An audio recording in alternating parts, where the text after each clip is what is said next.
Hare Krishna. ಶ್ರವಣೋತ್ಸವ YouTube ಚಾನಲ್ಗೆ ನಿಮ್ಮೆಲ್ಲರಿಗೂ ಹೃತ್ಪೂರ್ವಕ ಸ್ವಾಗತ.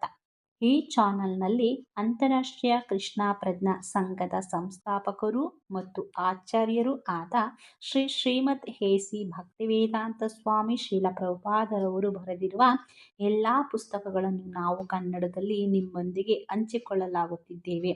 ದಯವಿಟ್ಟು ಈ ಚಾನಲ್ಗೆ ಸಬ್ಸ್ಕ್ರೈಬ್ ಮಾಡಿ ಮತ್ತು ಪರಿಣಾಮವನ್ನು ಎಲ್ಲರಿಗೂ ತಲುಪಿಸಲು ಸಹಕರಿಸಿ ಎಂದು ಬೇಡಿಕೊಳ್ಳುತ್ತಿದ್ದೇನೆ. ಹರೇ ಕೃಷ್ಣ. ಈ ಒಂದು ದಿನ ನಾವು ಕೃಷ್ಣ ಪುಸ್ತಕದ ಕೃಷ್ಣ ಜನ್ಮಾಷ್ಟಮಿ ಹತ್ರ ಬರ್ತಾ ಇರೋದ್ರಿಂದ ಕೃಷ್ಣ ದೇವೋತ್ತಮ ಪರಮಪುರುಷ ಕೃಷ್ಣ ನಲ್ಲಿ ನಾವು ಸ್ಟೋರಿಗಳನ್ನ ಓದ್ತಾ ಇದ್ದೀವಿ. ಈ ಒಂದು ಆಲ್ರೆಡಿ ನಾವು ಕಳೆದ ಒಂದು ವಿಡಿಯೋಗಳಲ್ಲಿ ಮೊದಲನೇ ಅಧ್ಯಾಯ, ಎರಡನೇ ಅಧ್ಯಾಯವನ್ನು ನಾವು ತಿಳ್ಕೊಂಡಿದ್ವಿ. ಇವತ್ತು ಮೂರನೇ ಅಧ್ಯಾಯ ಶ್ರೀಕೃಷ್ಣನ ಜನನ, ಈ ಅಧ್ಯಾಯವನ್ನು ನಾವು ತಿಳ್ಕೊಳಕ್ಕಿದ್ದೀವಿ. ಓಂ ನಮೋ ಭಗವತೆ ವಾಸುದೇವಾಯ. ಓಂ ನಮೋ ಭಗವತೆ ವಾಸುದೇವಾಯ. ಓಂ ನಮೋ ಭಗವತೆ ವಾಸುದೇವಾಯ. ಓಂ ಅಜ್ಞಾನತಿಮಿರಾಂಧಸ್ಯ ಜ್ಞಾನಾಂಜನಶಲಾಕಯ ಚಕ್ಷುರುನ್ಮಿಲಿತಂ ಯೇನ ತಸ್ಮೈ ಶ್ರೀ ಗುರುವೇ ನಮಃ. ನಮಃ ಓಂ ವಿಷ್ಣುಪಾದಾಯ ಕೃಷ್ಣಪ್ರೇಷ್ಠಾಯ ಭೂತಲೇ ಶ್ರೀಮತೆ ಜಯಪತಾಕ ಸ್ವಾಮಿನ್ನಿತಿ ನಾಮಿನಿ. ನಮಃ ಆಚಾರ್ಯಪಾದಾಯ ನಿತಾಯ ಕೃಪಪ್ರದಾಯಿನೇ ಗೌರಕಥಾಧಾಮದಾಯ ನಗರಗ್ರಾಮತಾರಿಣಿ. ನಮಃ ಓಂ ವಿಷ್ಣುಪಾದಾಯ ಕೃಷ್ಣಪ್ರೇಷ್ಠಾಯ ಭೂತಲೇ ಶ್ರೀಮತೆ ಭಕ್ತಿವೇದಾಂತ ಸ್ವಾಮಿನ್ನಿತಿ ನಾಮಿನಿ. ನಮಸ್ತೆ ಸರಸ್ವತಿ ದೇವೇ ಗೌರವಾಣಿ ಪ್ರಚಾರಿಣಿ ನಿರ್ವಿಶೇಷ ಶೂನ್ಯವಾದಿ ಪಾಶ್ಚಾತ್ಯ ದೇಶತಾರಿಣಿ. ಜಯ ಶ್ರೀ ಕೃಷ್ಣ ಚೈತನ್ಯ ಪ್ರಭು ನಿತ್ಯಾನಂದ ಶ್ರೀ ಅದ್ವೈತ ಗದಾಧರ ಶ್ರೀವಾಸಾದಿ ಗೌರ ಭಕ್ತವೃಂದ. ಹರೇ ಕೃಷ್ಣ ಕೃಷ್ಣ ಕೃಷ್ಣ ಹರೇ ಹರೇ, ಹರೇ ರಾಮ ರಾಮ ರಾಮ ಹರೇ ಹರೇ. ಹರೇ ಕೃಷ್ಣ ಕೃಷ್ಣ ಕೃಷ್ಣ ಹರೇ ಹರೇ, ಹರೇ ರಾಮ ರಾಮ ರಾಮ ಹರೇ ಹರೇ. ಹರೇ ಕೃಷ್ಣ ಕೃಷ್ಣ ಕೃಷ್ಣ ಹರೇ ಹರೇ, ಹರೇ ರಾಮ ರಾಮ ಹರೇ ಹರೇ. ಹರೇ ಕೃಷ್ಣ. ಅಧ್ಯಾಯ 3 ಶ್ರೀಕೃಷ್ಣನ ಜನನ. ಭಗವದ್ಗೀತೆಯಲ್ಲಿ ಭಗವಂತನು ತನ್ನ ಅವತಾರ, ಜನನ ಮತ್ತು ಕಾರ್ಯಗಳನ್ನೆಲ್ಲ ದಿವ್ಯವಾದವು, ಅವುಗಳನ್ನು ವಾಸ್ತವವಾಗಿ ಅರ್ಥ ಮಾಡಿಕೊಂಡವನು ಆಧ್ಯಾತ್ಮಿಕ ಜಗತ್ತಿಗೆ ಕೂಡಲೇ ಹೋಗುವುದು ಅರ್ಹನಾಗುತ್ತಾನೆ ಎಂದು ಹೇಳಿದ್ದಾನೆ. ಭಗವಂತನ ಅವತಾರ ಅಥವಾ ಜನನವು ಸಾಮಾನ್ಯ ಮನುಷ್ಯನ ಅವತಾರ ಅಥವಾ ಜನನದಂತಲ್ಲ. ಸಾಮಾನ್ಯ ಮನುಷ್ಯನು ತನ್ನ ಹಿಂದಿನ ಕರ್ಮಗಳಿಗೆ ಅನುಗುಣವಾಗಿ ಭೌತಿಕ ದೇಹವನ್ನು ಸ್ವೀಕರಿಸಲೇಬೇಕು. ಭಗವಂತನ ಅವತಾರವನ್ನು 2ನೇ ಅಧ್ಯಾಯದಲ್ಲಿ ವಿವರಿಸಿದೆ. ತನ್ನ ಇಚ್ಛೆಯಿಂದ ಮಾತ್ರ ಅವನು ಈ ಪ್ರಪಂಚದಲ್ಲಿ ಕಾಣಿಸಿಕೊಳ್ಳುತ್ತಾನೆ. ಭಗವಂತನು ಕಾಣಿಸಿಕೊಳ್ಳಲು ಕಾಲವು ಪರಿಪಕ್ವವಾದಾಗ ನಕ್ಷತ್ರ ಪುಂಜಗಳು ಶುಭಕರವಾದವು. ರೋಹಿಣಿ ನಕ್ಷತ್ರದ ಪ್ರಭಾವವು ಶಕ್ತಿಶಾಲಿಯಾಯಿತು, ಏಕೆಂದರೆ ಈ ನಕ್ಷತ್ರವು ಬಹು ಶುಭಕರವೆಂದು ಭಾವಿಸುತ್ತಾರೆ. ರೋಹಿಣಿಯು ನೇರವಾಗಿ ಬ್ರಹ್ಮನ ಮಾರ್ಗದರ್ಶನದಲ್ಲಿಯೇ ಇದೆ. ಜ್ಯೋತಿಷ್ಯದ ಗಣನೆಯ ಪ್ರಕಾರ ನಕ್ಷತ್ರಗಳು ಅಪೇಕ್ಷಣೀಯವಾದ ಸ್ಥಾನಗಳಲ್ಲೇ ಇರಬೇಕಲ್ಲದೆ ವಿವಿಧ ಗ್ರಹಮಂಡಲಗಳು ಬೇರೆ ಬೇರೆ ಸ್ಥಾನಗಳಲ್ಲಿರುವುದರಿಂದ ಮಂಗಳಕರವಾದ ಗಳಿಗೆಗಳು, ಮಂಗಳಕರವಲ್ಲದ ಗಳಿಗೆಗಳು ಇರುತ್ತವೆ. ಕೃಷ್ಣನ ಜನನದ ಹೊತ್ತಿನಲ್ಲಿ ಎಲ್ಲವೂ ಮಂಗಳಕರವಾಗಿರುವಂತೆಯೇ ಗ್ರಹ ಮಂಡಲಗಳು ತಂತಾನೇ ಹೊಂದಿಕೆಯಾದವು. ಆ ಹೊತ್ತಿನಲ್ಲಿ ಪೂರ್ವ, ಪಶ್ಚಿಮ, ದಕ್ಷಿಣ, ಉತ್ತರ ಎಲ್ಲೆಡೆ ಶಾಂತಿ ಸಮೃದ್ಧಿಗಳ ವಾತಾವರಣವಿತ್ತು. ಆಕಾಶದಲ್ಲಿ ಮಂಗಳಕರ ನಕ್ಷತ್ರಗಳು ಕಾಣಿಸಿಕೊಂಡವು. ಎಲ್ಲ ನಗರಗಳಲ್ಲಿ, ಹಳ್ಳಿಗಳಲ್ಲಿ, ಹುಲ್ಲು ಮೈದಾನಗಳ ಮೇಲ್ಗಡೆ ಜನರು ಮತ್ತು ಜನರ ಮನಸ್ಸುಗಳಲ್ಲಿ ಭಾಗ್ಯದ ಸೂಚನೆಗಳು ಕಾಣಿಸಿಕೊಂಡವು. ನದಿಗಳ ನೀರು ತುಂಬಿ ಹರಿಯುತ್ತಿದ್ದವು. ಕೆರೆಗಳು ತಾವರೆಗಳಿಂದ ಕಂಗೊಳಿಸುತ್ತಿದ್ದವು. ಕಾಡುಗಳು ಮನೋಹರ ಪಕ್ಷಿಗಳು ಮತ್ತು ನವಿಲುಗಳಿಂದ ತುಂಬಿ ಹೋಗಿದ್ದವು. ಕಾಡುಗಳಲ್ಲಿ ಪಕ್ಷಿಗಳು ಮಧುರವಾಗಿ ಹಾಡತೊಡಗಿದವು. ನವಿಲುಗಳು ಜೋಡಿ ಜೋಡಿಯಾಗಿ ನರ್ತನ ಮಾಡಲು ಆರಂಭಿಸಿದವು. ಗಾಳಿಯು ಹಿತಕರವಾಗಿ ಬೀಸುತ್ತಿತ್ತು. ವಿವಿಧ ಪುಷ್ಪಗಳು ಸುಗಂಧವನ್ನು ಕೊಂಡೊಯ್ಯುತ್ತಿದ್ದವು. ದೇಹದ ಸ್ಪರ್ಶವು ಆನಂದಕರವಾಗಿತ್ತು. ಯಜ್ಞಗಳನ್ನು ಮಾಡುತ್ತಿದ್ದವರಿಗೆ ಹವಿಸ್ಸುಗಳ ಅರ್ಪಣೆಗಾಗಿ ಮನೆಗಳು ಸಂತೋಷಕರವಾಗಿ ಕಂಡವು. ರಾಕ್ಷಸ ರಾಜನ ಹಾವಳಿಯಿಂದಾಗಿ ಬ್ರಾಹ್ಮಣರ ಮನೆಗಳಲ್ಲಿ ಯಜ್ಞ ಯಾಗಾದಿಗಳು ನಿಂತೇ ಹೋಗಿದ್ದವು. ಆದರೆ ಈಗ ಶಾಂತಿಯಲ್ಲಿ ಅಗ್ನಿಯನ್ನು ಹೊತ್ತಿಸುವುದು ಸಾಧ್ಯವಾಯಿತು. ಯಜ್ಞ ಯಾಗಾದಿಗಳನ್ನು ಮಾಡಬಾರದೆಂಬ ಕಟ್ಟಳೆಯಿಂದಾಗಿ ಬ್ರಾಹ್ಮಣರ ಮನಸ್ಸು, ಬುದ್ಧಿಶಕ್ತಿ ಮತ್ತು ಚಟುವಟಿಕೆಗಳು ಎಲ್ಲದರಲ್ಲಿ ಯಾತನೆ ಇರುತ್ತಿತ್ತು. ಶ್ರೀಕೃಷ್ಣನ ಜನನ ಕಾಲವು ಸಮೀಪವಾದಂತೆ ದೇವೋತ್ತಮ ಪರಮಪುರುಷನ ಅವತರಿಸಲಿದ್ದಾನೆ ಎಂದು ಗಗನದಲ್ಲಿ ಘೋಷಿಸಿರುವ ದಿವ್ಯ ಧ್ವನಿಗಳ ಕಂಪನವನ್ನು ಕೇಳಿ ಅವರ ಮನಸ್ಸುಗಳು ಹರ್ಷದಿಂದ ತುಂಬಿ ಹೋದವು. ಗಂಧರ್ವರು ಮತ್ತು ಕಿನ್ನರ ಲೋಕಗಳ ನಿವಾಸಿಗಳು ಸಂತೋಷದಿಂದ ಹಾಡಲು ಪ್ರಾರಂಭಿಸಿದರು. ಸಿದ್ಧ ಲೋಕ ಮತ್ತು ಚಾರಣ ಗ್ರಹಗಳ ನಿವಾಸಿಗಳು ದೇವೋತ್ತಮ ಪರಮಪುರುಷ ಸೇವೆಯಲ್ಲಿ ಸ್ತೋತ್ರಗಳನ್ನು ಹಾಡಲು ಪ್ರಾರಂಭಿಸಿದರು. ಸ್ವರ್ಗಲೋಕಗಳಲ್ಲಿ ದೇವತೆಗಳು ಅವರ ಪತ್ನಿಯರು ಅಪ್ಸರೆಯೊಂದಿಗೆ ನರ್ತನ ಮಾಡಲು ಪ್ರಾರಂಭ ಮಾಡಿದರು. ಮಹರ್ಷಿಗಳು ದೇವತೆಗಳು ಆನಂದದಿಂದ ಪುಷ್ಪವೃಷ್ಟಿ ಮಾಡಿದರು. ಸಮುದ್ರಗಳಲ್ಲಿ ಸೌಮ್ಯವಾದ ಅಲೆಗಳು, ಮೃದುವಾದ ಶಬ್ದಗಳು ಕೇಳಿಬಂದವು. ಸಮುದ್ರದ ಮೇಲೆ ಗುಡುಗಿನ ಶಬ್ದವು ಹಿತವಾಗಿತ್ತು. ಇಂಥ ಸನ್ನಿವೇಶದಲ್ಲಿ ಎಲ್ಲರ ಜೀವಿಗಳ ಹೃದಯಗಳಲ್ಲಿ ರಾರಾಜಿಸುವ ದೇವೋತ್ತಮ ಪರಮಪುರುಷನಾದ ವಿಷ್ಣುವು ರಾತ್ರಿ ಕತ್ತಲಲ್ಲಿ ದೇವಕಿಗೆ ಕಾಣಿಸಿಕೊಂಡನು. ಅವಳು ದೇವತೆಯಂತೆ ಕಂಗೊಳಿಸುತ್ತಿದ್ದಳು. ಶ್ರೀ ವಿಷ್ಣುವು ಆಗ ಗೋಚರನಾದುದನ್ನು ಪೂರ್ವ ದಿಕ್ಕಿನ ಆಕಾಶದಲ್ಲಿ ಪೂರ್ಣಚಂದ್ರನು ಉದಯಿಸುವುದಕ್ಕೆ ಹೋಲಿಸಬಹುದಾಗಿತ್ತು. ಶ್ರೀಕೃಷ್ಣನು ಕೃಷ್ಣ ಪಕ್ಷದ ಅಷ್ಟಮಿಯ ದಿನ ಜನಿಸಿದುದರಿಂದ ಪೂರ್ಣಚಂದ್ರನ ಉದಯವು ಸಾಧ್ಯವಿರಲಿಲ್ಲ ಎಂದು ಆಕ್ಷೇಪಿಸಬಹುದು. ಇದಕ್ಕೆ ಉತ್ತರ ಹೀಗೆ: ಕೃಷ್ಣನು ಚಂದ್ರವಂಶದಲ್ಲಿ ಜನಿಸಿದನು. ಆದುದರಿಂದ ಆ ರಾತ್ರಿ ಚಂದ್ರನು ಪೂರ್ಣವಾಗಿಲ್ಲದಿದ್ದರೂ ಚಂದ್ರನೇ ಮೂಲಪುರುಷನಾದುದರಿಂದ ಅವನು ಅತ್ಯಾನಂದದ ಸ್ಥಿತಿಯಲ್ಲಿದ್ದನು. ಆದುದರಿಂದ ಅವನು ಪೂರ್ಣಚಂದ್ರನಂತೆ ಬೆಳಗುವುದು ಸಾಧ್ಯವಾಯಿತು. ಕಾಮನಿಕ್ಯ ಎನ್ನುವ ಜ್ಯೋತಿಷ್ಯ ಶಾಸ್ತ್ರದ ಗ್ರಂಥದಲ್ಲಿ ಶ್ರೀಕೃಷ್ಣನು ಅವತರಿಸಿದ ಸಮಯದಲ್ಲಿ ಗ್ರಹಗಳ ಸ್ಥಾನಗಳನ್ನು ಬಹು ಚೆನ್ನಾಗಿ ವಿವರಿಸಿದೆ. ಇಂಥ ಸಮಯದಲ್ಲಿ ಜನಿಸಿದ ಮಗು ಪರಬ್ರಹ್ಮನೇ, ಪರಿಪೂರ್ಣ ಸತ್ಯವೇ ಎಂದು ದೃಢವಾಗುತ್ತದೆ. ಜನಿಸಿದ ಬೆರಗುಗೊಳಿಸುವ ಮಗುವನ್ನು ವಾಸುದೇವ ನೋಡಿದ. 4 ಕೈಗಳು, ಶಂಖ, ಚಕ್ರ, ಗದಾ, ಪದ್ಮಧಾರಿ, ಶ್ರೀವತ್ಸದಿಂದ ಶೋಭಿತ, ಕೌಸ್ತುಭ ರತ್ನದ ಝಗಮಗಿಸುವ ಮಾಲೆ, ಪೀತಾಂಬರಧಾರಿ, ಕಾರ್ಮೋಡದಂತೆ ಉಜ್ವಲನಾಗಿ ಬೆಳಗುತ್ತಿದ್ದ, ವೈಡೂರ್ಯದಿಂದ ಪ್ರಕಾಶಿಸುವ ಕಿರಿಯ ದೇಹವಲ್ಲ, ಅಮೂಲ್ಯ ಬಳೆಗಳು ಮತ್ತು ಕರ್ಣಾಭರಣಗಳಿಂದ ಬೆಳಗುತ್ತಿದ್ದ ತಲೆಯ ತುಂಬ ಕೂದಲು. ಮಗುವಿನ ಅಸಾಧಾರಣ ಲಕ್ಷಣಗಳನ್ನು ಕಂಡು ವಾಸುದೇವನಿಗೆ ಆಶ್ಚರ್ಯವಾಯಿತು. ಹಾಗೆ ತಾನೇ ಹುಟ್ಟುವ ಮಗು ಹೀಗೆ ಅಲಂಕೃತನಾಗಿರುವುದು ಹೇಗೆ? ಭಗವಂತನು ಅವತರಿಸಿರುವುದೆಂದು ವಾಸುದೇವನಿಗೆ ಅರ್ಥವಾಯಿತು.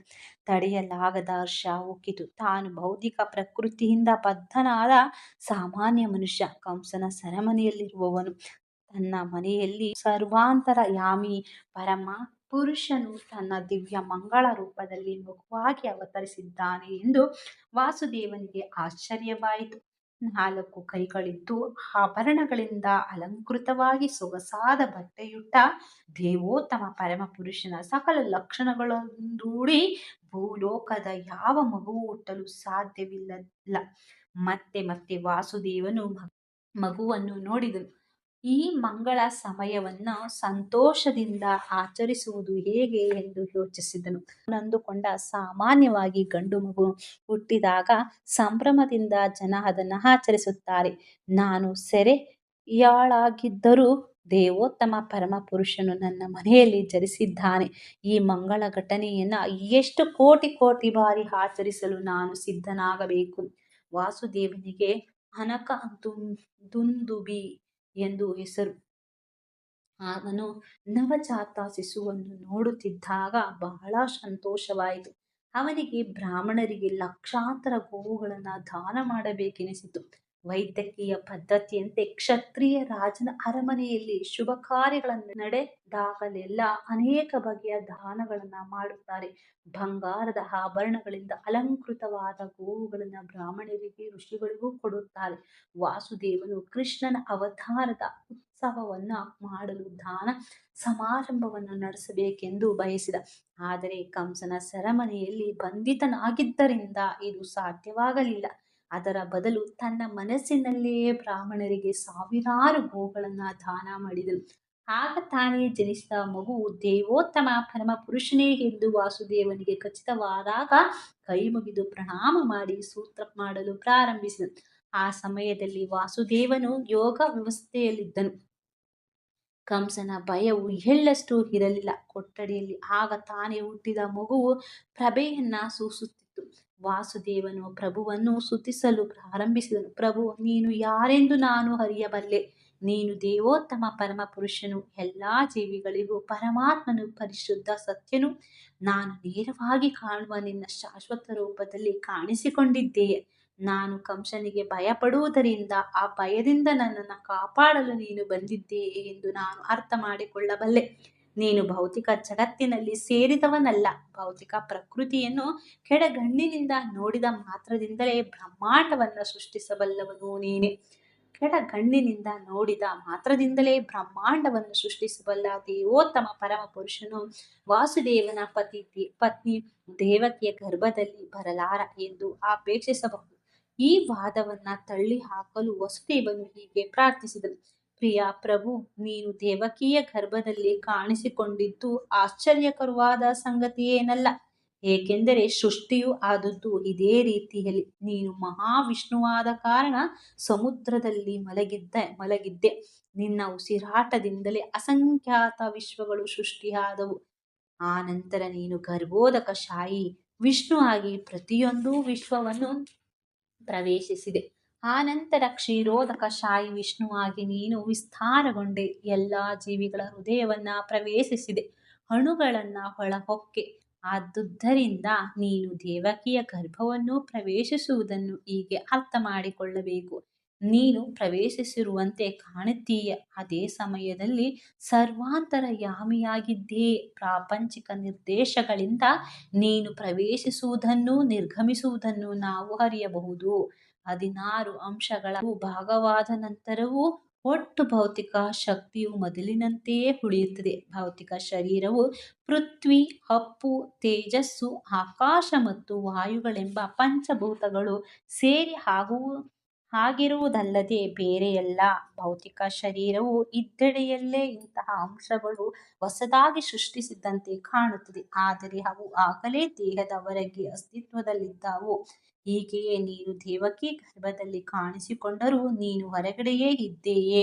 ನೀನು ಸದಾ ನಿನ್ನ ನಿವಾಸದಲ್ಲೇ ಇರುತ್ತೀಯ. ಆಗಲೂ ನೀನು ಲಕ್ಷಾಂತರ ರೂಪಗಳಾಗಿ ವಿಸ್ತರಿಸಿಕೊಳ್ಳಬಲ್ಲೆ. ಭೌತಿಕ ಶಕ್ತಿಯು ನಿನ್ನಿಂದ ಹೊರಸೂಸುತ್ತಿರುವುದರಿಂದ ನಿನ್ನ ಅವತಾರವನ್ನು ಜಾಣ್ಮೆಯಿಂದ ಅರ್ಥ ಮಾಡಿಕೊಳ್ಳಬೇಕು. ಸೂರ್ಯನು ಸೂರ್ಯಪ್ರಕಾಶಕ್ಕೆ ಮೂಲ ಶಕ್ತಿಯಾಗಿರುವಂತೆ ಭೌತಿಕ ಶಕ್ತಿಗೆ ನೀನೇ ಮೂಲ ಆಕಾರ. ಸೂರ್ಯನ ಪ್ರಕಾಶವು ಸೌರಮಂಡಲವನ್ನ ಮುಚ್ಚಲಾರದು. ಹಾಗೆಯೇ ನಿನ್ನಿಂದ ಹೊರಹೊಮ್ಮುವ ಭೌತಿಕ ಶಕ್ತಿಯು ನಿನ್ನನ್ನು ಮುಚ್ಚಲಾರದು. ನೀನು ಭೌತಿಕ ಶಕ್ತಿಯ 3 ರೂಪಗಳಲ್ಲಿ ಇರುವಂತೆ ತೋರುತ್ತೀಯೆ, ಆದರೆ ಭೌತಿಕ ಶಕ್ತಿಯ 3 ಗುಣಗಳು ನಿನ್ನನ್ನು ಮರೆಮಾಡಲಾರವು. ಇದನ್ನು ಬಹು ಬುದ್ಧಿಜೀವಿಗಳಾದ ತತ್ವಶಾಸ್ತ್ರಜ್ಞರು ಅರ್ಥ ಮಾಡಿಕೊಳ್ಳಬಲ್ಲರು. ಎಂದರೆ, ನೀನು ಭೌತಿಕ ಶಕ್ತಿಯಲ್ಲಿ ಇರುವಂತೆ ತೋರುತ್ತೀಯ, ಆದರೆ ಅದು ನಿನ್ನನ್ನು ಮರೆಮಾಡಲಾರದು. ವೈದ್ಯಕೀಯ ನಿರೂಪಣೆಯಿಂದ ಪರಬ್ರಹ್ಮನು ತನ್ನ ತೇಜಸ್ಸನ್ನು ಪ್ರಕಾಶಗೊಳಿಸುತ್ತಾನೆ. ಆದುದರಿಂದ ಎಲ್ಲವೂ ಪ್ರಕಾಶಮಾನವಾಗುತ್ತದೆ ಎಂದು ತಿಳಿದು ಬರುತ್ತದೆ. ಬ್ರಹ್ಮ ಸಂಹಿತೆಯಿಂದ ಬ್ರಹ್ಮಜ್ಯೋತಿಯು ಪರಮ ಪ್ರಭುವಿನ ದೇಹದಿಂದ ಹೊರಹೊಮ್ಮುತ್ತದೆ ಎಂದು ತಿಳಿಯಬಹುದು. ಎಲ್ಲ ಸೃಷ್ಟಿಯು ಆಗುವುದು ಬ್ರಹ್ಮ ತೇಜಸ್ಸಿನಿಂದ. ಬ್ರಹ್ಮ ತೇಜಸ್ಸಿಗೆ ಮೂಲ ಆಧಾರವು ಪ್ರಭುವೇ ಎಂದು ಭಗವದ್ಗೀತೆಯು ಹೇಳುತ್ತದೆ. ಅವನೇ ಎಲ್ಲದರ ಮೂಲಾಧಾರ.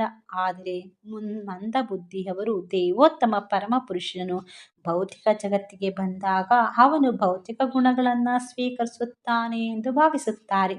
ಇಂತಹ ನಿರ್ಣಯಗಳು ಅಷ್ಟೇನು ಪರಿಪಕ್ವವಲ್ಲ, ಆದರೆ ಅಷ್ಟು ತಿಳಿಯದವರು ಹಾಗೆಂದುಕೊಳ್ಳುತ್ತಾರೆ. ದೇವೋತ್ತಮ ಪರಮ ಪುರುಷನು ಪ್ರತ್ಯಕ್ಷವಾಗಿ ಮತ್ತು ಪರೋಕ್ಷವಾಗಿ ಎಲ್ಲೆಲ್ಲಿಯೂ ಇದ್ದಾನೆ. ಆತನು ಭೌತಿಕ ಸೃಷ್ಟಿಯಲ್ಲಿಯೂ ಇದ್ದಾನೆ, ಅದರಾಚೆಯೂ ಇದ್ದಾನೆ. ಆತ ಗರ್ಭೋದಕ ಶಾಯಿ ವಿಷ್ಣುವಾಗಿ ಮಾತ್ರವೇ ಭೌತಿಕ ಸೃಷ್ಟಿಯಲ್ಲಿಲ್ಲ. ಅಣುವಿನ ಅಣುವಿನಲ್ಲಿಯೂ ಅವನಿದ್ದಾನೆ. ಅಸ್ತಿತ್ವವೇ ಅವನಿಂದ. ಆತನ ಅಸ್ತಿತ್ವದಿಂದ ಯಾವುದನ್ನೂ ಬೇರ್ಪಡಿಸಲು ಸಾಧ್ಯವಿಲ್ಲ. ಪರಮಾತ್ಮನಿಂದ ಸ್ವತಂತ್ರವಾಗಿ ಯಾವುದಕ್ಕೂ ಅಸ್ತಿತ್ವವಿಲ್ಲ. ಪರಮಾತ್ಮನೇ ಎಲ್ಲದಕ್ಕೂ ಮೂಲ ಕಾರಣನು.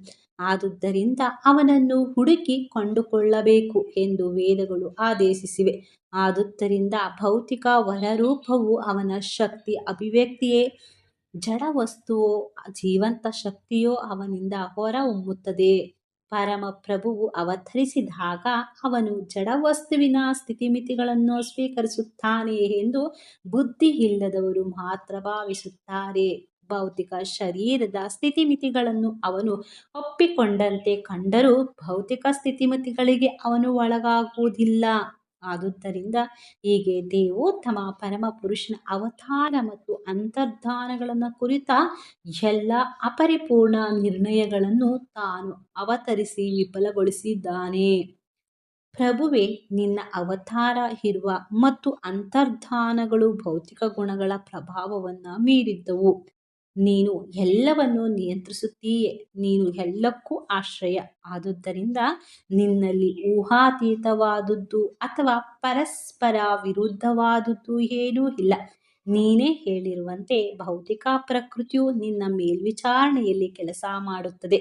ಪ್ರಧಾನ ಕಾರ್ಯನಿರ್ವಾಹಕ ಅಧಿಕಾರಿಯ ಕೈಕೆಳಗೆ ಸರ್ಕಾರದ ಕಚೇರಿಗಳು ಕೆಲಸ ಮಾಡುವಂತೆ ಇದು ನಿನ್ನ ಅಧೀನರಾದವರ ಚಟುವಟಿಕೆಗಳು ನಿನ್ನ ಮೇಲೆ ಪ್ರಭಾವವನ್ನು ಬೀರಲಾರವು.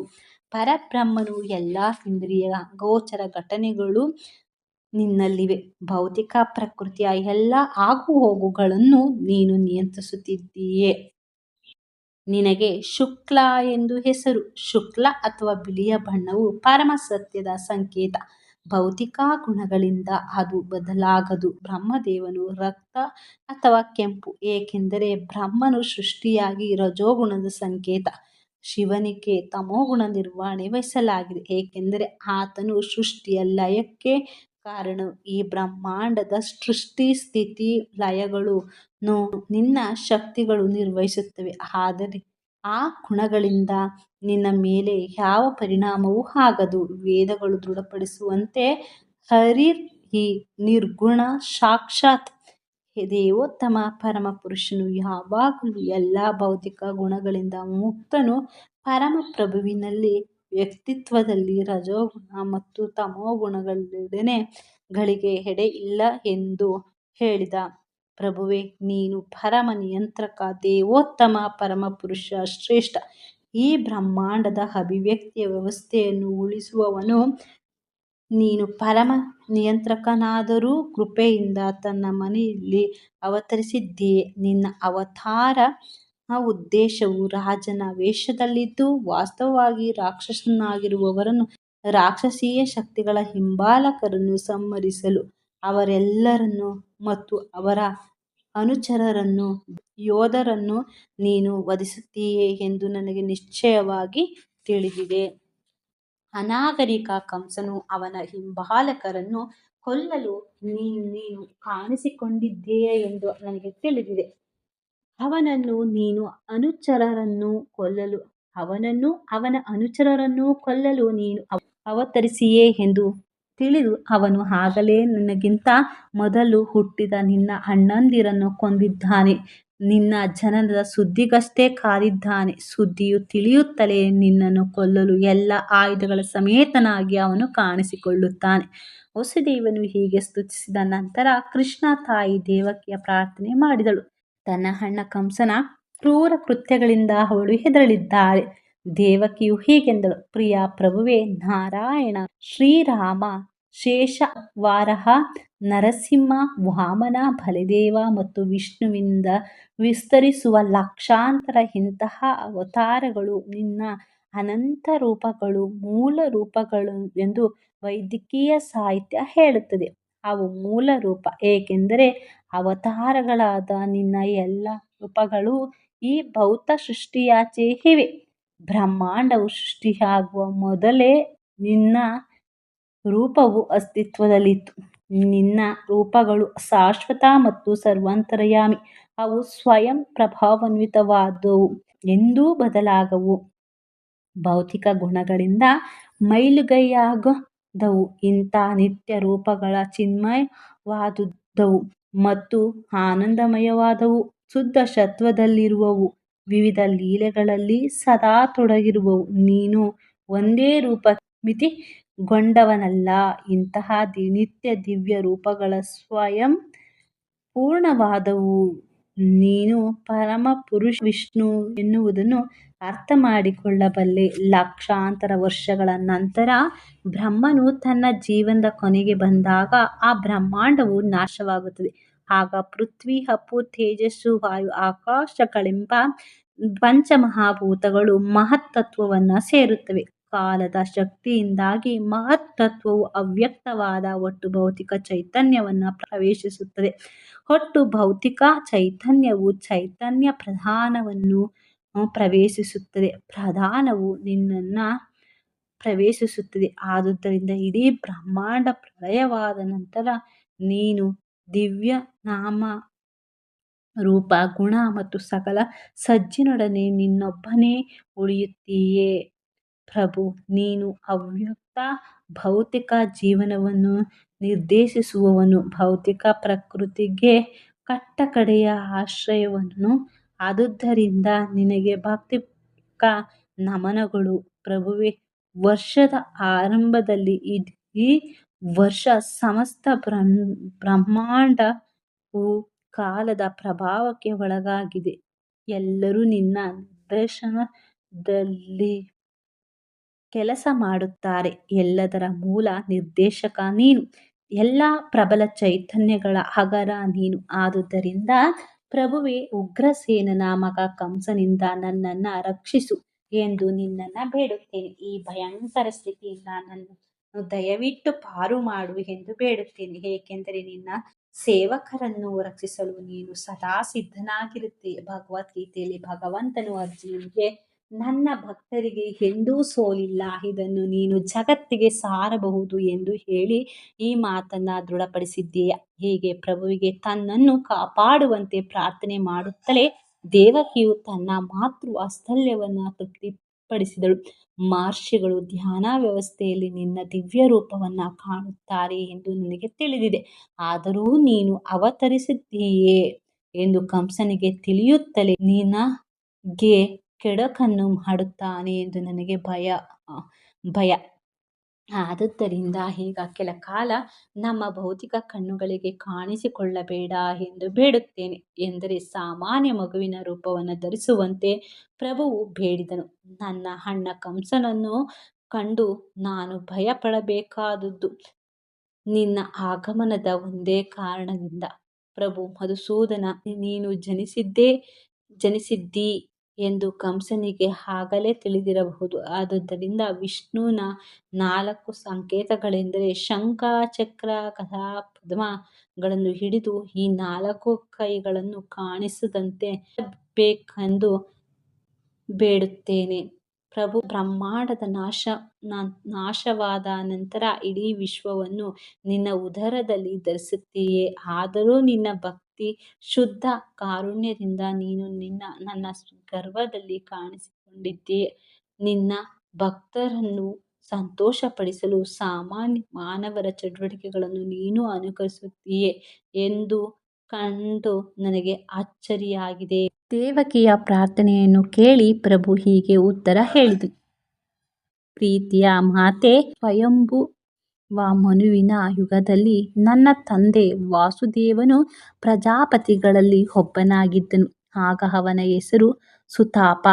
ನೀನು ಆತನ ಪತ್ನಿಯಾಗಿದ್ದೆ. ನಿನ್ನ ಹೆಸರು ವೃಷ್ಣಿ. ಜನಸಂಖ್ಯೆಯನ್ನು ಹೆಚ್ಚಿಸಬೇಕೆಂದು ಬ್ರಹ್ಮದೇವನು ಬಯಸಿದ್ದಾಗ ಮಕ್ಕಳನ್ನು ಪಡೆಯುವಂತೆ ನಿಮ್ಮನ್ನು ಪ್ರಾರ್ಥಿಸಿದನು. ನೀವು ಇಂದ್ರಿಯ ಸಂಯಮ ಮಾಡಿ ಕಠಿಣವಾದ ತಪಸ್ಸನ್ನು ಮಾಡಿದಿರಿ. ಯೋಗ ಪದ್ಧತಿಯ ಪ್ರಾಣಾಯಾಮವನ್ನು ಅನುಸರಿಸಿದ್ದರಿಂದ ನೀನು ನಿನ್ನ ಪತಿಯು ಎಲ್ಲ ಭೌತಿಕ ನಿಯಮಗಳ ಪ್ರಭಾವವನ್ನು ಸಹಿಸಲು ಸಾಧ್ಯವಾಯಿತು. ಮಳೆಗಾಲ, ಪ್ರಚಂಡ ಮಾರುತದ ದಾಳಿ, ಉರಿಯುವ ಬಿಸಿಲು ಎಲ್ಲವನ್ನೂ ಸಹಿಸಿದ್ದೀರಿ. ನೀನು ಸಹ ಎಲ್ಲ ಧಾರ್ಮಿಕ ವಿಧಿಗಳನ್ನು ನೆರವೇರಿಸಿದೆ. ಆ ಮೂಲಕ ನೀನು ನಿನ್ನ ಹೃದಯವನ್ನ ಪಾವನಗೊಳಿಸಿಕೊಳ್ಳುವುದು ಸಾಧ್ಯವಾಯಿತು. ಪ್ರಾಪಂಚಿಕ ನಿಯಮಗಳ ಪ್ರಭಾವವನ್ನು ನಿಯಂತ್ರಿಸುವುದು ನಿನಗೆ ಸುಲಭವಾಯಿತು. ತಪಸ್ಸು ಮಾಡುವಾಗ ನೆಲದ ಮೇಲೆ ಬಿದ್ದ ಎಲೆಗಳಷ್ಟೇ ನಿಮ್ಮ ಆಹಾರ. ಆನಂತರ ದೃಢಮನಸ್ಸಿನಿಂದ ಸಂಯಮದ ಕಾಮದಿಂದ ನೀವು ನನ್ನಿಂದ ಕೆಲವು ವಿಶೇಷ ವರಗಳನ್ನು ಬಯಸಿ ಪೂಜೆ ಮಾಡಿದ್ದೀರಿ. ದೇವತೆಗಳ ಲೆಕ್ಕದಂತೆ ಇಬ್ಬರು 12,000 ವರ್ಷಗಳ ಕಾಲ ತಪಸ್ಸನ್ನ ಮಾಡಿದಿರಿ. ಆ ಕಾಲದಲ್ಲಿ ನಿಮ್ಮ ಮನವೆಲ್ಲ ಸದಾ ನನ್ನಲ್ಲಿಯೇ ನೆಲೆಯಾಗಿತ್ತು. ನೀವು ಭಕ್ತಿಪೂರ್ವಕ ಸೇವೆಯನ್ನು ಮಾಡುತ್ತಾ ಸದಾ ನನ್ನ ಧ್ಯಾನವನ್ನು ಮಾಡುತ್ತಿದ್ದಾಗ ನನಗೆ ಬಹಳ ಸಂತೋಷವಾಯಿತು. ಪಾಪರಹಿತಳಾದ ಮಾತೆಯೇ, ನಿನ್ನ ಹೃದಯವು ಸದಾ ಪರಿಶುದ್ಧ. ಆಗ ನಾನು ನಿಮ್ಮ ಬಯಕೆಯನ್ನು ಸಲ್ಲಿಸುವಳು. ನಿನ್ನ ಮುಂದೆ ಇದೇ ರೂಪದಲ್ಲಿ ಪ್ರತ್ಯಕ್ಷನಾಗಿ ನಿನಗೆ ಬೇಕಾದ ವರವನ್ನ ಬೇಡುವಂತೆ ಕೇಳಿದೆ.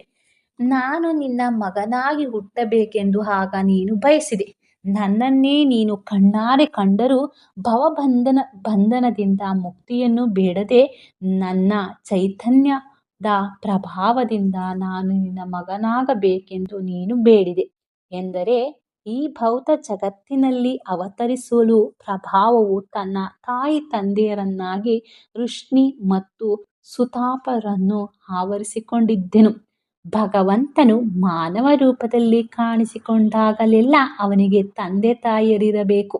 ಆದುದರಿಂದ ಅವನು ಯಾವಾಗಲೂ ವೃಷ್ಣಿ ಮತ್ತು ಸುತಾಪರನ್ನು ತಾಯಿ ತಂದೆಯರಾಗಿ ಆರಿಸಿಕೊಂಡನು. ಇದರಿಂದಾಗಿ ವೃಷ್ಣಿ ಮತ್ತು ಸುತಾಪ ಪ್ರಭುವನ್ನು ಮುಕ್ತಿಯನ್ನು ಕೊಡುವಂತೆ ಕೇಳಲು ಸಾಧ್ಯವೇ ಆಗಲಿಲ್ಲ. ಪ್ರಭುವಿಗೆ ಪ್ರೀತಿಯಿಂದ ಸಲ್ಲಿಸುವ ದಿವ್ಯ ಸೇವೆಯಷ್ಟೇ ಮುಕ್ತಿಯು ಮುಖ್ಯವಲ್ಲ. ಪ್ರಭುವು ವೃಷ್ಣಿ ಮತ್ತು ಸುತಾಪರಿಗೆ ಕೂಡಲೇ ಮುಕ್ತಿಯನ್ನು ಅನುಗ್ರಹಿಸಬಹುದಾಗಿತ್ತು. ಆದರೆ ಮುಂದಿನ ಶ್ಲೋಕಗಳಲ್ಲಿ ವಿವರಿಸುವಂತೆ ತನ್ನ ಬೇರೆ ಬೇರೆ ಅವತಾರಗಳಿಗಾಗಿ ಅವರನ್ನ ಈ ಭೌತಿಕ ಪ್ರಪಂಚದಲ್ಲೇ ಉಳಿಸಲು ನಿಶ್ಚಯಿಸಿದನು. ತಾವು ಪ್ರಭುವಿನ ತಾಯಿ ತಂದೆಯಾಗಿರುವ ವರವನ್ನು ಪಡೆದ ವೃಷ್ಣಿ ಮತ್ತು ಸುತಾಪ ತಪಸ್ಸಿನಿಂದ ಹಿಂದಿರುಗಿದರು. ಪರಮ ಪ್ರಭುವನ್ನು ಮಗುವಾಗಿ ಪಡೆಯಲು ಗಂಡ ಹೆಂಡತಿಯರಾಗಿ ಬಾಳಿದರು. ವೃಷ್ಣಿಯು ಗರ್ಭ ಧರಿಸಿದಳು, ಮಗುವನ್ನು ಹೆತ್ತಳು. ಪ್ರಭು ದೇವಕಿ ಮತ್ತು ವಸುದೇವರಿಗೆ ಹೀಗೆ ಹೇಳಿದನು, ಆಗ ನನ್ನ ಹೆಸರು ವೃಷ್ಣಿ ಗರ್ಭ. ಆ ನಂತರದ ಕಲ್ಪದಲ್ಲಿಯೂ ನೀನು ಅದಿತಿ ಮತ್ತು ಕಶ್ಯಪರಾಗಿ ಹುಟ್ಟಿದ್ದೀರಿ. ನಾನು ಉಪೇಂದ್ರನೆಂಬ ಹೆಸರಿನ ಮಗನಾಗಿ ಹುಟ್ಟಿದೆ. ಆಗ ನಾನು ಬಹು ಕುಳ್ಳಗಿದ್ದೆ. ಆದುದರಿಂದ ನನಗೆ ವಾಮನದೇವ ಎಂದು ಹೆಸರಾಯಿತು. 3 ಬಾರಿ ನಿಮ್ಮ ಮಗನಾಗಿ ಹುಟ್ಟುವೆನೆಂದು ನಾನು ನಿಮಗೆ ವಚನವಿತ್ತಿದ್ದೆ. ಮೊದಲ ಬಾರಿ ವೃಷ್ಣಿ ಮತ್ತು ಸುತಾಪರ ಮಗನಾಗಿ ವೃಷ್ಣಿ ಗರ್ಭನಾಗಿ ಹುಟ್ಟಿದೆ. ಎರಡನೇ ಬಾರಿ ಅದಿತಿ ಮತ್ತು ಕಶ್ಯಪರ ಮಗ ಉಪೇಂದ್ರನಾಗಿ. ಈಗ 3ನೇ ಬಾರಿ ನಾನು ದೇವಕಿ ಮತ್ತು ವಸುದೇವರ ಮಗ ಕೃಷ್ಣನಾಗಿ ಹುಟ್ಟಿದ್ದೇನೆ. ಮತ್ತು ಜನ್ಮ ತಾಳಿದ ದೇವೋತ್ತಮ ಪರಮಪುರುಷನೇ ನಾನು ಎಂದು ನಿಮಗೆ ಮನದಟ್ಟುವಾಗುವಂತೆ ನಾನು ಈ ವಿಷ್ಣು ರೂಪದಲ್ಲಿ ಜನಿಸಿದೆ. ನಾನು ಸಾಮಾನ್ಯ ಮಗುವಿನ ರೂಪದಲ್ಲಿಯೇ ಜನಿಸಬಹುದಾಗಿತ್ತು. ಆದರೆ ಆಗ ನೀವು ದೇವೋತ್ತಮ ಪರಮಪುರುಷನ ನಾನು ನಿನ್ನ ಗರ್ಭದಿಂದ ಜನಿಸಿದೆ ಎಂದು ನಂಬುತ್ತಿರಲಿಲ್ಲ. ನನ್ನ ಪ್ರಿಯ ತಂದೆ ತಾಯಿಯರೇ, ನೀವು ನನ್ನನ್ನು ಮಗುವಾಗಿ ಅನೇಕ ಬಾರಿ ಪ್ರೀತಿಯಿಂದ ಲಾಲಿಸಿ ಪಾಲಿಸಿದ್ದೀರಾ. ಇದರಿಂದ ನನಗೆ ಸಂತೋಷವಾಗಿದೆ, ಉಪಕಾರವಾಗಿದೆ. ನಿಮ್ಮ ಮಹತ್ ಕಾರ್ಯವನ್ನು ಸಂಪೂರ್ಣವಾಗಿ ನೆರವೇರಿಸಿದ್ದೀರಿ. ಆದುದರಿಂದ ಈ ಬಾರಿ ನೀವು ಭಗವದ್ಧಾಮಕ್ಕೆ ಹಿಂದಿರುಗುತ್ತೀರಿ ಎಂದು ಭರವಸೆ ಕೊಡುತ್ತೇನೆ. ನನಗಾಗಿ ತುಂಬಾ ಆತಂಕ ಪಟ್ಟುಕೊಂಡಿದ್ದೀರಿ. ಕಂಸನಿಗೆ ಹೆದರಿದ್ದೀರಿ ಎಂದು ನನಗೆ ಗೊತ್ತು. ಆದುದರಿಂದ ನನ್ನನ್ನು ಕೂಡಲೇ ಗೋಲೋಕಕ್ಕೆ ಕರೆದುಕೊಂಡು ಹೋಗಿ ಅಲ್ಲಿ ನನ್ನನ್ನು ಬಿಟ್ಟು ಈಗ ತಾನೇ ಯಶೋದೆಗೆ ಜನಿಸಿರುವ ಮಗಳನ್ನ ಕರೆತನ್ನಿ ಎಂದು ಆಜ್ಞಾಪಿಸುತ್ತೇನೆ. ನನ್ನ ತಂದೆ ತಾಯಿಯರ ಮುಂದೆ ಹೀಗೆ ಹೇಳಿ, ಪ್ರಭು ಸಾಮಾನ್ಯ ಶಿಶುವಿನ ರೂಪ ತಾಳಿ ಸುಮ್ಮನಾದವನು. ದೇವೋತ್ತಮ ಪರಮಪುರುಷನು ಅಪ್ಪಣೆ ಮಾಡಿದ್ದುದರಿಂದ ವಸುದೇವನು ಮಗು ಹುಟ್ಟಿದ ಕೊಠಡಿಯಿಂದ ಮಗುವನ್ನು ಕರೆದೊಯ್ಯಲು ಪ್ರಯತ್ನಿಸಿದ. ಅದೇ ಕ್ಷಣದಲ್ಲಿ ನಂದ ಮತ್ತು ಯಶೋದೆಗೆ ಒಂದು ಹೆಣ್ಣು ಮಗುವಾಯಿತು. ಅವಳು ಯೋಗಮಾಯೆ, ಪ್ರಭುವಿನ ಅಂತರ್ಶಕ್ತಿಯಾದ ಈ ಯೋಗಮಾಯೆ ಪ್ರಭಾವದಿಂದ ಕಂಸನ ಅರಮನೆಯಲ್ಲಿ ಎಲ್ಲರೂ, ಮುಖ್ಯವಾಗಿ ದ್ವಾರಪಾಲಕರು, ಗಾಢವಾದ ನಿದ್ರೆಯಲ್ಲಿ ಮೈಮರೆತರು. ಎಲ್ಲ ಬಾಗಿಲುಗಳು ಅಡ್ಡಪಟ್ಟಿಯನ್ನು ಹಾಕಿ ಸರಪಳಿಗಳನ್ನು ಹಾಕಿದ್ದರು.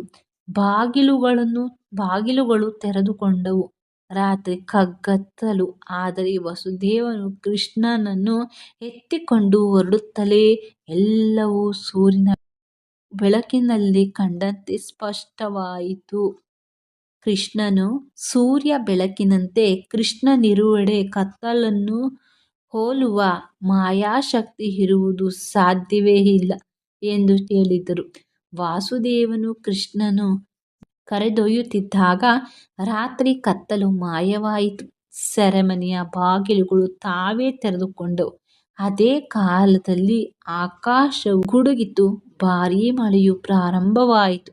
ಬೀಳುತ್ತಿದ್ದ ಮಳೆಯಲ್ಲಿಯೇ ಕೃಷ್ಣನನ್ನು ವಾಸುದೇವನು ಕೊಂಡೊಯ್ಯುತ್ತಿರುವಾಗ ಪ್ರಭು ಶೇಷನು ಹಾವಿನ ರೂಪದಲ್ಲಿ ಬಂದು ವಾಸುದೇವನಿಗೆ ಮಳೆಯಿಂದ ಅಡ್ಡಿಯಾಗದಂತೆ ತನ್ನ ಎಡೆಗಳನ್ನು ಬಿಚ್ಚಿದನು. ವಸುದೇವನು ಯಮುನಾ ನದಿಯ ತೀರಕ್ಕೆ ಬಂದಾಗ ನದಿಯ ಅಲೆಗಳು ಆರ್ಭಟಿಸುತ್ತಿರುವುದನ್ನು ಕಂಡನು. ನದಿಯು ನೊರೆಯಿಂದ ತುಂಬಿ ಹೋಗಿದ್ದುದನ್ನು ಕಂಡು, ಆದರೆ ಈ ಸ್ಥಿತಿಯಲ್ಲಿಯೂ ಶ್ರೀರಾಮನ ಸಾಗರಕ್ಕೆ ಸೇತುವೆ ಕಟ್ಟುವಾಗ ಹಿಂದೂ ಮಹಾಸಾಗರವು ದಾರಿಯನ್ನೇ ಬಿಟ್ಟಂತೆ ನದಿಯು ದಾರಿಯನ್ನೇ ಬಿಟ್ಟಿತು. ಹೀಗೆ ವಸುದೇವನು ಯಮುನಾ ನದಿಯನ್ನು ದಾಟಿದನು.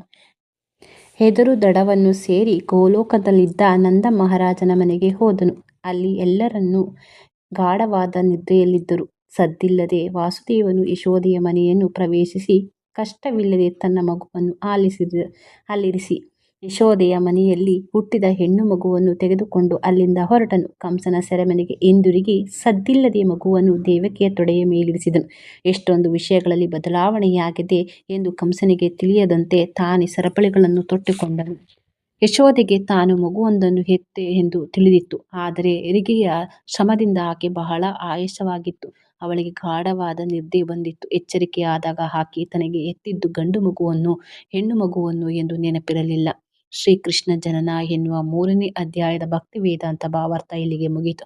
ವಾಂಛಾಕಲ್ಪತರುಭ್ಯಶ್ಚ ಕೃಪಾ ಸಿಂಧುಭ್ಯಃ ಏವ ಚ ಪತಿತಾನಾಂ ಪಾವನೇಭ್ಯೋ ವೈಷ್ಣವೇಭ್ಯೋ ನಮೋ ನಮಃ. ಹರೇ ಕೃಷ್ಣ ಕೃಷ್ಣ ಕೃಷ್ಣ ಹರೇ ಹರೇ, ಹರೇ ರಾಮ ರಾಮ ರಾಮ ರಾಮ ಹರೇ ಹರೇ. ಓಂ ತಸ್ಸತ್ ಕೃಷ್ಣಾರ್ಪಣಮಸ್ತು.